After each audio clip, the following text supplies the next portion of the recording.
চুলগুলো কাটো কাটো, ছোট পেন আটো সাটো, সানগ্লাস চোখে তার যেন কোনো জমিদার। বুরজুরা পায়ে দিয়ে হাঁটে এক ভেস নিয়ে, ঠোঁটে দেয় লিপস্টিক, হাসে শুধু ফিক ফিক। ওদিকে গেল দু চোখ, মনে হলো ভদ্রলোক, কাছে গিয়ে দেখি হায়রে পুরুষ মানুষ না। মাসাল্লাহ যারা আছে মিসি জরিনা, আল্লাহ মাসাল্লাহ যারা আছে মিসি জরিনা। আগের মতো শান্তি তো আর এখন পাওয়া যায় না, মানুষ সব পাল্টে গেছে, পাল্টেনি তো জামানা হয়। মানুষ সব পাল্টে গেছে, জামানা ঠিকই আছে, জামানা ঠিকই আছে, মানুষ সব পাল্টে গেছে। এটা বেটি ছেলেদের। এবার কিছু বেটা ছেলে আছে যারা লম্বা লম্বা চুল ছাড়ে, কানে একটা দুল পড়ে। এরা কি? লম্বা লম্বা আছে চুল, কানেতে আছে দুল। লম্বা লম্বা আছে চুল, কানেতে আছে দুল। হাতে দেয় সোনার চুড়ি, চিকন ফিতার গড়ি। পাঞ্জাবি গায়ে দিয়ে হাত আছে মুড়ানো, লম্বা ওলনাটা কাঁধে আছে ঝুলানো। হেঁটে চলে আঁকা বাঁকা যেন কোনো নায়িকা। কাছে গিয়ে দেখি হায়রে মাইয়া মানুষ না।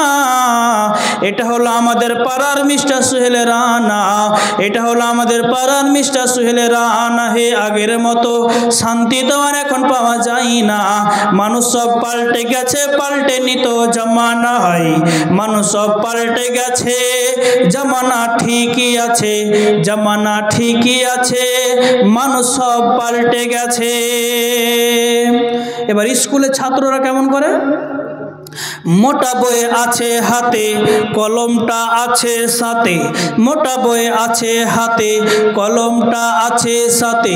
সাদা শার্ট গায়ে দিয়ে, সুরজুরা পায়ে দিয়ে, জিন্সের পড়েছে পেন, মনে হলো স্টুডেন্ট। পরনে আছে যে পেন, গায়ে মাখে দামি সেন। চার বন্ধু আড্ডায়, ছিনতাই করে রাস্তায়। অবশেষে গাঞ্জা খেলে 8 মাস থাকে জেলে। অবশেষে মনে হলো এটা কোনো ছাত্র না, এটা হলো আমাদের পাড়া ঠুকাই বাবুল গানা, এটা হলো আমাদের পাড়া ঠুকাই বাবুল গানা। হে আগের মতো শান্তি তো আর এখন পাওয়া যায় না, মানুষ সব পাল্টে গেছে, পাল্টেনি তো জামানা হয়। মানুষ সব পাল্টে গেছে, জামানা ঠিকই আছে, জামানা ঠিকই আছে, মানুষ সব পাল্টে গেছে।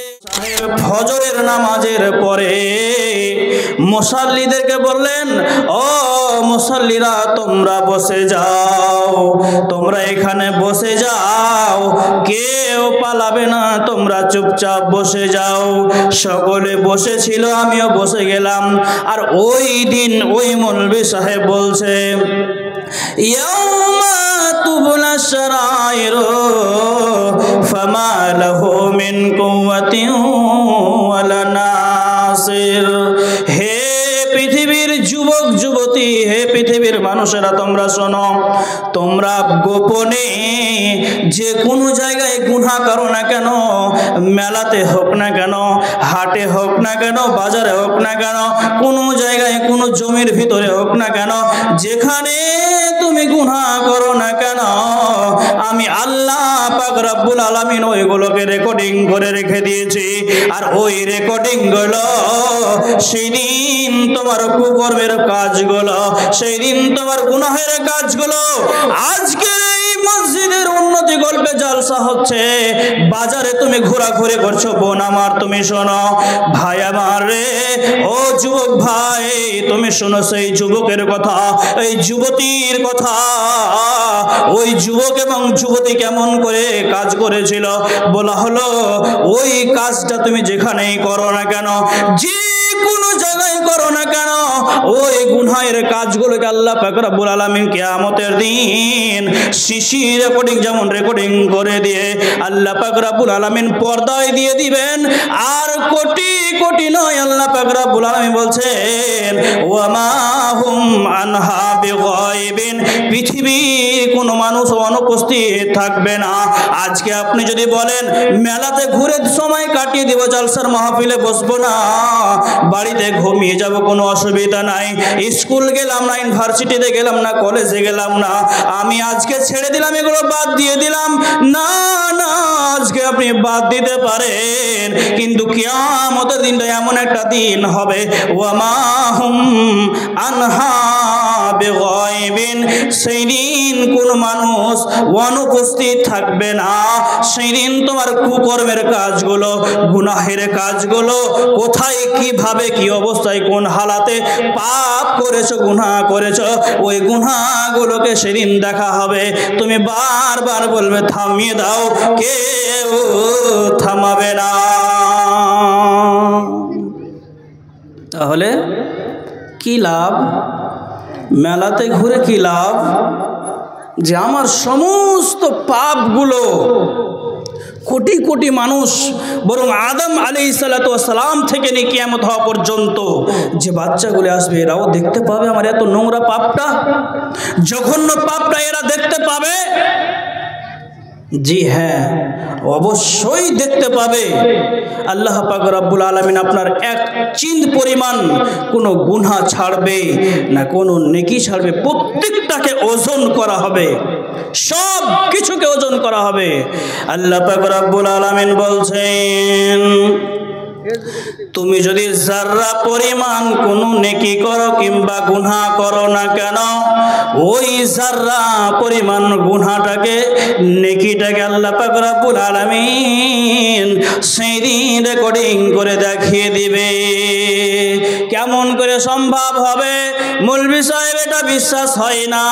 কেমন করে সম্ভব হবে যে আমি কোন জায়গায় কোনটা একটা ছোট্ট গুনাহ করেছি, ওই পাপটাকে, ওই গুনাহটাকে আল্লাহ পাক রব্বুল আলামিন কেমন করে দেবেন, কেমন করে দেখাবেন? বন্ধুরে, আজকের এই জালসার মাহফিলটা আপনি ইউটিউবে সার্চ করবেন, ফেসবুকে সার্চ করবেন, আজকে নয় 1 বছর পর করবেন, 2 বছর পর করবেন, আপনি অবশ্যই দেখতে পাবেন। দেখতে পাবেন না? 2 বছর পর যদি করেন দেখতে পাবেন না? দেখা যাবে। তো যে আল্লাহ পাক রব্বুল আলামিন মানুষকে সৃষ্টি করেছেন, যিনি বিবেক দিয়েছেন, যিনি জ্ঞান দিয়েছেন, এই আল্লাহ পাক রব্বুল আলামিন ক্ষুদ্রতম জ্ঞান দিয়ে যদি মানুষ এত সুন্দর করে আবিষ্কার করতে পারে যে আজকের রেকর্ডিংটা 2 বছর 4 বছর পরও দেখা যাবে, তাহলে যিনি মহান রব্বুল আলামিন আমাদেরকে বানিয়েছেন, ইনি কেন পারবে না? অবশ্যই সেদিন পারবে, যে আপনার সমস্ত কুকর্মের কাজগুলোকে দেখাবে। সেদিন আপনি কোথায় মুখ লুকাবেন? সেদিন আপনি কোথায় মুখ লুকাবেন বন্ধু? তাহলে এখনো সময় আছে, পরিবর্তন হয়ে যান, এখনো সময় আছে, পরিবর্তন হন। তারপর আল্লাহ পাক রব্বুল আলামিন কি বলছেন? আল্লাহ পাক রব্বুল আলামিন বলছেন, ফাহুয়া ফি ইসাতির রাজিয়া ওয়া আম্মা মান খাফাত মাওয়াজিনুহু ফাউম্মুহু হাবিয়া ওয়া মা আদরাকা মা হিয়া নারুন হামিয়া। আল্লাহ পাক রব্বুল আলামিন বলছেন, যেই দিন মানুষের পাপগুলো, নেকিগুলো, গুনাহগুলোকে ওজন করা হবে, নেকি বদি ওজন করা হবে, আর যার নেকির পাল্লা ভারী হয়ে যাবে, ফাহুয়া ফি ইসাতির রাজিয়া, আরামের সহি জান্নাতে চলে যাবে, কোনো অসুবিধা হবে না, কোনো টেনশন রবে না, আরামে জান্নাতে চলে যাবে। বন্ধুরে আমার, দুনিয়ার জীবনটা সামান্যতম, দুনিয়ার মহব্বতে পড়ে, দুনিয়ার মহব্বতে পড়ে আপনি জান্নাতকে বলে ভুলে যাচ্ছেন। অথচ আল্লাহ পাক রব্বুল আলামিন বলছেন, সেই দিন যার নেকির পাল্লা ভারী হবে, ওই দিন সেই জান্নাতে অবশ্যই যাবে, কোনো টেনশন হবে না, কোনো অসুবিধা হবে না, আরামে জান্নাতে চলে যাবে,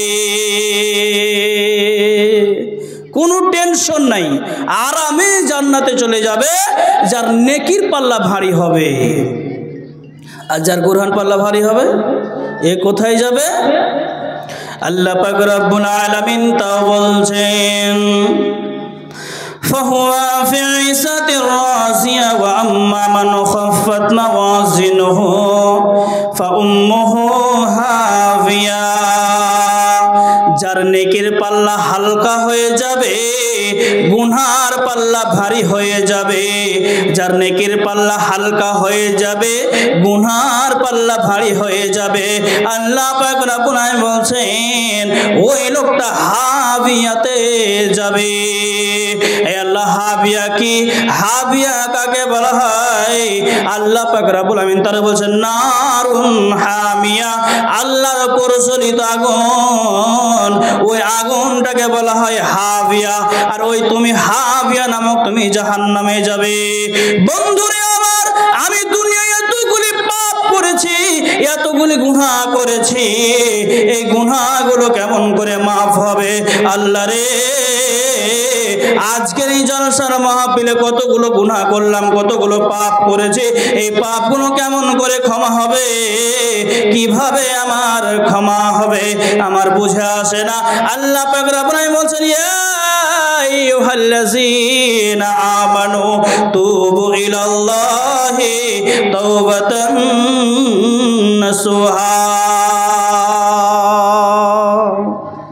হে ইমানদার হে ইমানদারেরা হে বিশ্বাসীরা তোমরা যারা এক আল্লাহকে বিশ্বাস করেছো তোমরা যারা এক আল্লাহকে বিশ্বাস করেছো আল্লাহ পাক রব্বুল আলামিন বলছেন তুবু ইলাল্লাহি তাওবাতান নাসুহা তোমরা তওবা করো বিশুদ্ধ তওবা আল্লাহর কাছে ক্ষমা চাও কাকুতি মিনতি করে ভালোবাসা রাগ করে নিয়েছে একটা বেটি ছেলেকে খুবই ভালোবাসে আর একটা বেটি ছেলে আর একটা বেটা ছেলেকে অত্যন্ত মহব্বত করে পীড়িত করে এই বলছে যে একটা কোনো কথা বলতে গিয়ে ফোন ধরা হয়নি দিয়ে একটু কোনো রকম করে রাগারাগি হয়ে গেছে তখন ওকে ফোন করে বলছে যে ও যদি ফোন না ধরছে তো অন্যজনের দ্বারা দিয়েও ফোন করে বলছে তুমি আমাকে ক্ষমা করে দাও ওই জাক মেরে কথা বলেছিলাম ঝাঁকি মেরে দিয়েছিলাম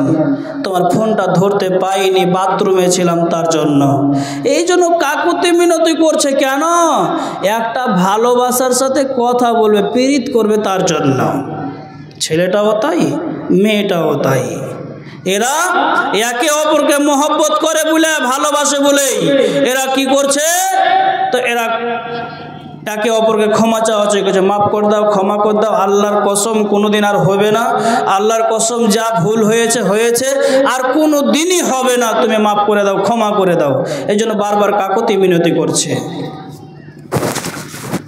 বারবার কাকুতি মিনতি করতে করতে করতে করতে কোনো রকম করে রাজি করা গেল এটা দুনিয়ার জন্য আল্লাহ পাক রব্বুল আলামিন বলছেন আল্লাহ পাক রব্বুল আলামিন বলছেন তুবু ইলাল্লাহি তাওবাতান নাসুহা পৃথিবীর মানুষ রে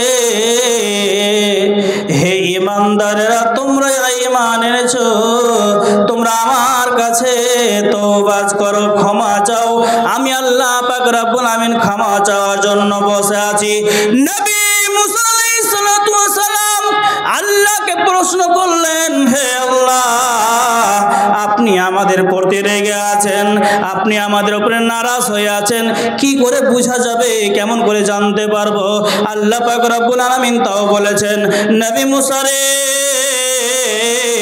যখন তুমি দেখবে তোমাদেরকে জালেম শাসকে শাসন চালাচ্ছে তোমাদের উপরে তোমাদের মাথার উপরে জালেম বাদশা বসে আছে তখন জেনে নেবে আমি রেগে আছি আমি রাগে রাগান্বিত হয়ে আছি তখন তোমাদেরকে আল্লাহকে রাজি করাতে হবে ক্ষমা চেয়ে নিতে হবে তোমাদের পাপের কারণে আমি আল্লাহ পাক রব্বুল আমিন রাগে রাগান্বিত হয়ে আছি তখন তোমাদেরকে ক্ষমা চেয়ে নিতে হবে শুধু কি তাই জি আজকে আপনি বলুন তো বুকে হাত দিয়ে যে আল্লাহ আমাদের প্রতি রাজি আছেন আল্লাহ আমাদের প্রতি রাজি আছেন না বিরাজ হয়ে আছেন, রেগে আছেন? আপনি নিজে বলুন। আজকে সারা বিশ্ব জুড়ে মুসলমানদেরকে নির্যাতিত চালা হচ্ছে, কচু কাটা করে কেটে দেওয়া হচ্ছে। বাবরি মসজিদ ভেঙে দিল, নরেন্দ্র মোদীর জি ভরেনি মুসলমানদেরকে গুজরাটের মাটিতে কচু কাটা করে কেটে ওর অন্তরে শান্তি মিলেনি। তারপরে বাবরি মসজিদ ভাঙা হলো, বাবরি মসজিদ ভেঙে দিয়ে তার শান্তি হলো না। বাবরি মসজিদ ভেঙে দিয়ে যখন তার শান্তি হয়নি, আরাম পায়নি, তখন জ্ঞানপাপী মসজিদে শিবলিঙ্গ পাওয়া গেল। শিবলিঙ্গ আবার যখন জ্ঞানপাপী মসজিদ, তার উপরে জীব হলো না, অন্তরটা তারপরে খোলসা হলো না। এবার আপনাদের মালদা ডিস্ট্রিক্ট আদিনা মসজিদ আবার শুরু করেছে, সেখানেও শিবের লিঙ্গ পাওয়া গেছে। রামের জন্ম হলো কোথায়? তো বাবরি মসজিদের ওখানে বলে জন্ম হয়েছে। কোনোদিন রামের জন্ম ওই জায়গাতে হয়নি। মুসলমানেরা জানে যে মন্দির ভেঙে মসজিদ করা যাবে না, জোর জবরদস্তি মসজিদ বানাতে গেলে ওখানে ইবাদত কবুল হয় না। তাহলে রামের জন্ম হলো কোথায়? ওই দিল্লিতে রামের জন্ম হলো, আর তলতল ওর লিঙ্গটা এসে ওই জ্ঞানপাপী মসজিদ হয়ে আদিনা মসজিদে উঠে গেছে।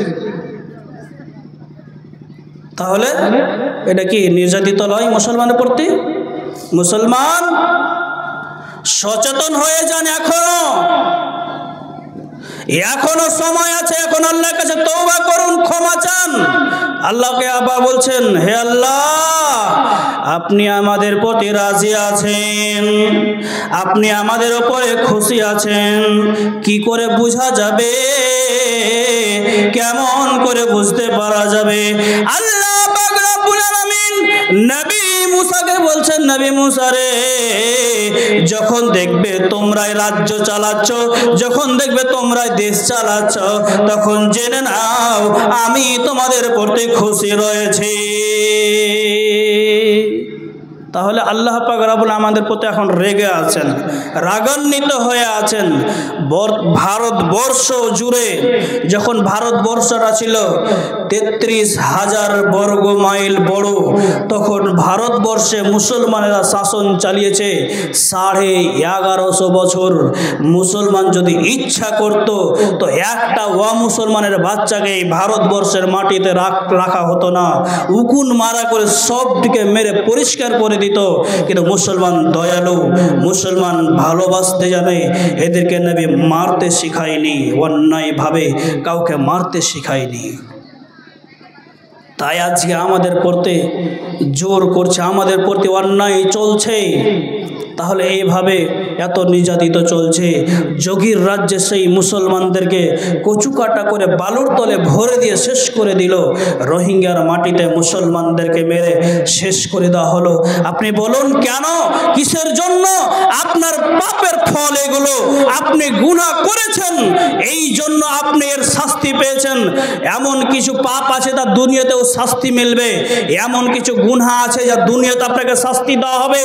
তাহলে এই এক যারা গোপনীয়ভাবে জেনা করে, নারী হোক এবং পুরুষ হোক, যারা গোপনীয়ভাবে জেনা করবে, একে অপরকে মিলামিলি করবে, এদের পাপ এই দুনিয়াতে আল্লাহ পাক রব্বুল তাদেরকে শাস্তি দেবেন, এই দুনিয়ায় তাদেরকে আল্লাহ পাক রব্বুল শাস্তি দেবেন। তাহলে রোহিঙ্গার মাটিতে মুসলমানদেরকে কচু কাটা করা হলো কেন? আমাদের পাপের ফল। বন্ধু, কবি কি বলছেন?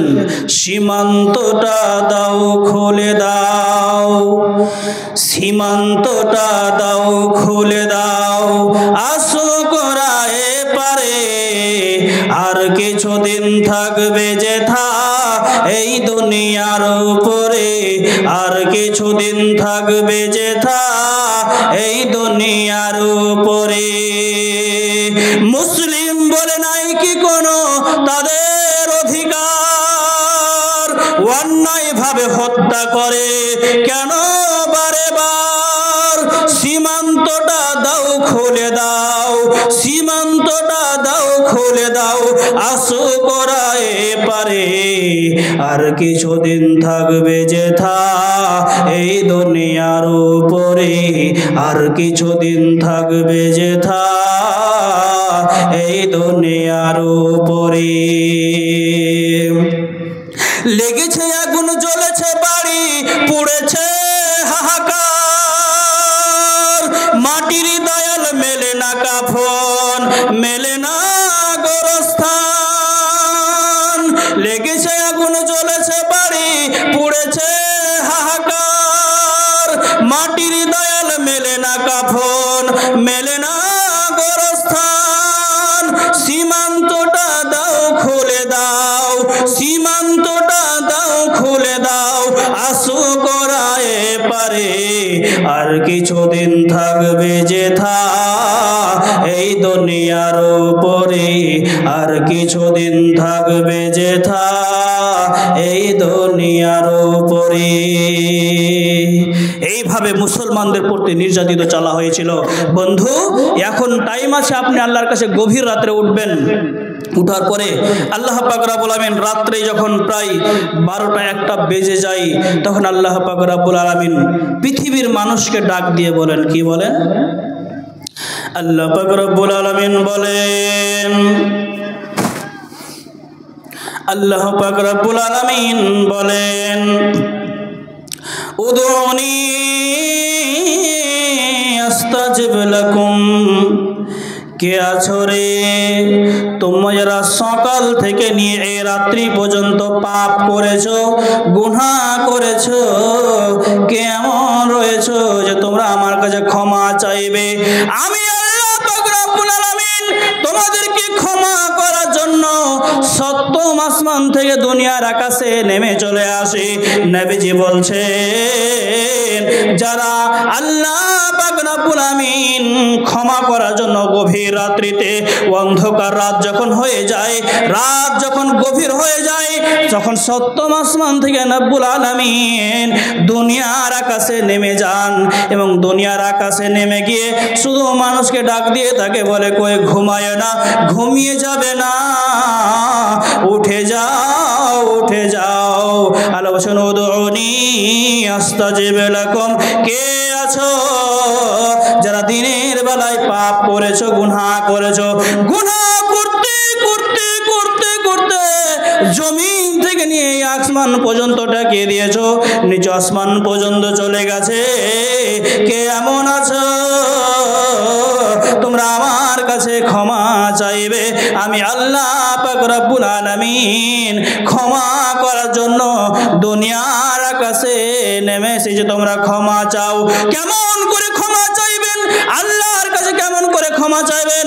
দুনিয়াতে ভালোবাসার কাছে, মহব্বত ভালোবাসার কাছে, স্ত্রীর কাছে, স্বামীর কাছে প্রেম বৃদ্ধি করছেন, আর ওই মুহূর্তে ক্ষমা চাইছেন বারবার করে কাকুতি মিনতি করে। ওইভাবে নয়, 2 রাকাত নামাজ পড়ে উযু করে মসজিদে যাবেন, মুসাল্লায় বসে যাবেন, 2 রাকাত নামাজ পড়ে আল্লাহকে বলবেন, আল্লাহ তুমি ক্ষমা করে দাও, তুমি মাফ করে দাও, তুমি রহমান, তুমি রহিম। তুমি যদি ক্ষমা না করো, আল্লাহ রে বরবাদ হয়ে যাব, শেষ হয়ে যাব, তুমি আমাকে মাফ করে দাও। আল্লাহ পাক রব্বুল আলামিন বলছেন, পৃথিবীতে যা পাপ করেছো, যা গুনাহ করেছো, সব পাপ হয়ে যাবে ক্ষমা, কিন্তু শিরকের পাপ ক্ষমা হবে না। শিরকের পাপ ক্ষমা হবে না, বাকি সমস্ত পাপ ক্ষমা হবে। শিরিক ওয়াজানতে করেছেন, সেটা পাপ ক্ষমা হয়ে যাবে। ওয়াজানতে আপনি জানেন না এটা শিরিক হয়ে যাবে, এটা করেছেন, তাহলে ক্ষমা হয়ে যাবে। আর আপনি জানেন এটা শিরিক, তাহলে এই পাপ ক্ষমা হবে না। আর বাংলাদেশে যা চলছে, ওই কি বলছে, একটা হুজুর আছে জাহাঙ্গীর হুজুর, এই বাংলাদেশে জাহাঙ্গীর হুজুর পীরের কাছে দাঁড়িয়ে 4-5টা ছেলেকে দাঁড়িয়ে বলছে, তোমাদের পরীক্ষা আছে সামনে, এই পরীক্ষাতে তোমাদের জন্য নালিশ জানিয়ে দিচ্ছি আমাদের পীর বাবার কাছে। দিয়ে বলছেন, পীর বাবা, এরা কাল পরীক্ষা দিতে বসবে, তুমি এদেরকে পাস করিয়ে দিও। তোমার কাছে আমি নালিশ জানালাম, তো এদেরকে পাস করিয়ে দিও। এই জাহাঙ্গীর হুজুর এই কথা বলছে, নাউজুবিল্লাহ। এটা একদম শিরিক, এটা বিদআত, একদম শিরিক, এটা করা মোটেই যাবে না। তারপরে আবার একটা কলকাতার কি বলছে, একটা হানাফিদের ভিতরে পীর আছে, পীর, এই পীর বলছে যদি নফল নামাজ পড়ো তাহলে আমাকে যদি না বলে নফল নামাজ পড়ো তাহলে নফল নামাজ হবে না। অথচ আল্লাহ বলছেন যে তুমি যখন আমার কাছে ক্ষমা চাইবে পৃথিবীর কোনো মানুষের প্রয়োজন পড়বে না, তুমি একাই রাত্রে উঠে উজু করে 2 রাকাত নামাজ পড়ে তুমি আমার কাছে ক্ষমা চাও, আমি তোমাকে ক্ষমা করে দিব। ওই আব্বাস সিদ্দিকী নাম ওর, আব্বাস সিদ্দিকী বলছে নফল নামাজ যদি আমার বিনা অনুমতিতে হয় তাহলে নফল নামাজই হবে না। নাউযুবিল্লাহি মিন যালিক। তাহলে ওরা বলে পীর ধরতে হবে তবে ক্ষমা হবে, আর আল্লাহ পাক রব্বুল আলামিন বলছেন তোমার পীরের প্রয়োজন নাই, কোনো মানুষের প্রয়োজন নেই, তুমি একাই তোমার পাপ ক্ষমা হবে। কেমন করে? আপনি একটু আগে এবার শুনুন। নবী মুসা আলাইহিস সালাতু ওয়াস সালাম আল্লাহর কাছে পানি চাওয়ার জন্য তিনি দোয়া করছেন, আল্লাহ এই এলাকাটি শুকিয়ে শেষ হয়ে গেছে, রব্বুল আলামিন তুমি পানি বর্ষণ করো, আকাশ থেকে যদি পানি বর্ষণ না করো এইটা শেষ হয়ে যাবে, জমিতে ফসল হয় না, মানুষ ক্ষুধার্ত অবস্থায় মারা যাবে। আল্লাহ রে তুমি পানি বর্ষণ করে দাও। নবী মুসা আলাইহিস সালাম দোয়া করছেন, আর আল্লাহ পাক রব্বুল আলামিন বলছেন হে মুসা পানি দেওয়া হবে না যতক্ষণ পর্যন্ত তোমার এই জামাতের ভিতরে, তোমার এই দলের ভিতরে এমন একজন পাপী আছে, এমন একজন গুনাহগার আছে যেই গুনাহ জীবনে কোনোদিন আল্লাহ বলে শব্দ করেনি। পৃথিবীতে যত রকমের পাপ আছে সমস্ত পাপ করেছে, আল্লাহ বলে কোনো শব্দ কোনোদিনই বলেনি। তাহলে নবী মুসা রে ওকে যতক্ষণ পর্যন্ত তুমি দল থেকে বের না করে দেবে আমি আল্লাহ পানি বর্ষণ করাবো না। নবী মুসা খুঁজতে লাগলেন, খুঁজতে খুঁজতে যখন লোকটার কাছে পৌঁছাবে কিছু দূর আছে, আর ইতিমধ্যে আল্লাহকে বলছেন আল্লাহ আমি তো পাপী, এরকম গুনাহগার নেই, আমি হলাম সবচেয়ে বড় পাপী। রব্বুল আলামিন তুমি তো রহমান, তুমি তো রহিম, তুমি যদি আমাকে ক্ষমা না করো আর নবী মুসার হাতে যদি ধরা পড়ে যায় আমি অপমানিত হয়ে যাব, আল্লাহ তাই তুমি আমাকে মাফ করে দাও। আল্লাহ পাক রব্বুল আলামিনের কাছে মুসা নবী বলছেন হে আল্লাহ লোকটাকে বের করা অসম্ভব হয়ে যাচ্ছে, আল্লাহ রে ওই লোকটাকে রেখে বলছে আল্লাহ তুমি পানি দাও, আর যখন হাত তুলে বলছে আল্লাহ পানি দাও তখন সঙ্গে সঙ্গে পানি হতে আরম্ভ করেছে। নবী মুসা বলছেন আল্লাহ আপনি যে বললেন যে ওই লোকটাকে যতক্ষণ বের না করা হবে পানি দিব না, আল্লাহ বলছেন ওর সঙ্গে আমার তলে তলে হিসাব হয়ে গেছে, ওর সঙ্গে আমার তলে তলে হিসাব হয়ে গেছে, ও আমার কাছে মাপ চেয়েছে, ক্ষমা চেয়ে নিয়েছে, আমি তাকে ক্ষমা করে দিয়েছি, আমি রহমান আমি রহিম, আমি তাকে মাফ করে দিলাম, তাকে আমি ক্ষমা করে দিয়েছি। নবী মুসা বলছেন আল্লাহ লোকটার নাম কি, লোকটা কে দেখতে কেমন? নবী মুসাকে বলছেন নবী মুসা রে তোমাকে বলা যাবে না, আমার 99টি নামের ভিতরে আব্দুর রহমান হতে পারে, আব্দুল গাফফার হতে পারে, আব্দুল সত্তার হতে পারে, এই নামগুলোর ভিতরে তুমি দেখে নাও। তো আমি তাকে মাফ করেছি, তার সঙ্গে আমার হিসাব হয়ে গেছে। তাহলে তাহলে কুখ্যাত মানুষটি যে দুনিয়ার পাপী ছিল, গুনাহগার ছিল, ওই লোকটা ক্ষমা পেয়ে গেল। নবী মুসার যুগে লোকটা ক্ষমা পেল। তাহলে ওরা পাপ করেছে দিয়ে আল্লাহর কাছে ক্ষমা চেয়েছে, ক্ষমা হয়েছে, আপনার পাপ ক্ষমা হবে।